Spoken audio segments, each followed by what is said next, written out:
নমস্কার বন্ধুরা, মনের কবিতা চ্যানেলে আমি চলে এসেছি, তোমাদের বন্ধু রিনা। বেশ কয়েকদিন পরে খুব শরীর অসুস্থ থাকায় তোমাদের কোনো কবিতা উপহার দিতে পারিনি। আজকে আমি নিয়ে এসেছি আরও একটি নতুন কবিতা।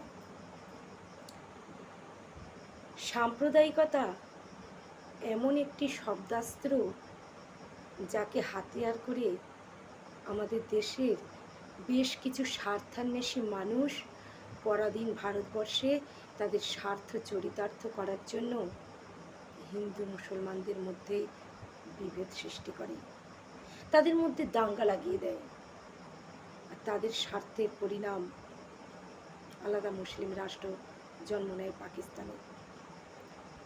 কিন্তু আমাদের দেশ ভারতবর্ষ স্বাধীনতা লাভের পরে ধর্মনিরপেক্ষ রাষ্ট্র বলে পরিগণিত হয়, যেখানে আমরা সর্বধর্মের মানুষ একসাথে মিলেমিশে বাস করি।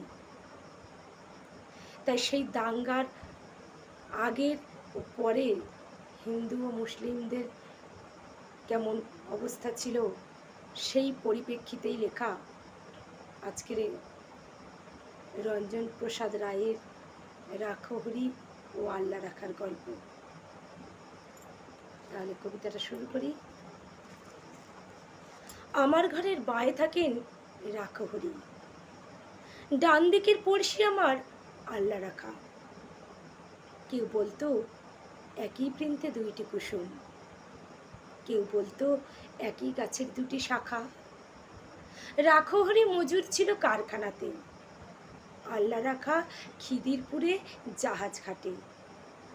হপ্তা যা পায় মোটামুটি দিন চলে যায়, দুঃখ সুখে দুজনেরই সময় কাটে। মাঝখানে যে আমি, ওহো ভুলেই গেছি, ধর্ম বা জাত কি যে আমার কেউ জানে না। রাখহরি আল্লাহ রাখা ভেবেই মরে, আমার নিরিট অবস্থাটা কেউ মানে না। আল্লাহ রাখা শুধোই চাচা বাকি রাখো, খোদায় ডরাও। আমি বলি খোদাতে নয়, খিদেই ডরাই। এর চেয়ে বড় শত্রু তো আর নেই এদেশে, তার বিরুদ্ধে আমার জেহাদ জানের লড়াই। রাখহরি বলে দাদা বাকি রাখো, কষ্ট যা পাই সবই আগের জন্ম পাবে। ইহকালে হরি নামের জপ না নিলে পরকালে পড়তে হবে মনস্তাপে। আমি বলি তোমার হরি মাথায় থাকুন, তোমার মতো ভক্তজনের বইলে বোঝা, এতেও তার যদি কিছু পুণ্যি বাড়ে। এভাবে দিন চলছিল বেশ। হঠাৎ সেদিন সাপের মতো হিসিয়ে গুজব ছড়ায়, পীর সাহেবের মাজারে এক মরা সুর, মরা গরুর শিং পড়েছে বামুন পাড়ায়। ছড়িয়ে গেল দাঙ্গা দাবানলের মতো। আল্লাহ রাখা লাপিয়ে এলো সরকি হাতে, রাখহরির তেল পাকা এক বাঁশের লাঠি ভাটার মতো ঘুরছে দু চোখ রাগের তাতে। দুহাত ধরে বোঝাই ওদের, বলি হচ্ছেটা কি, যাচিয়ে দেখো এসব খবর সত্যি কিনা। আল্লাহ রাখা বলল কাফের হাট যাবি। মিলেচ্ছ চেঁচায় রাখহরি, আর ছবি না। রক্ত গঙ্গা বইল আমার চোখের আগে, জখম হয়ে জ্ঞান হারালাম পথের ধারেই। ততক্ষণে ওরাও দুজন ভূতলশায়ী পরস্পরের সরকি এবং লাঠির মারে। কার যে কত রক্তে সেদিন ভিজল জমি, হিসেব তো নেই, দুটোই যে লাল।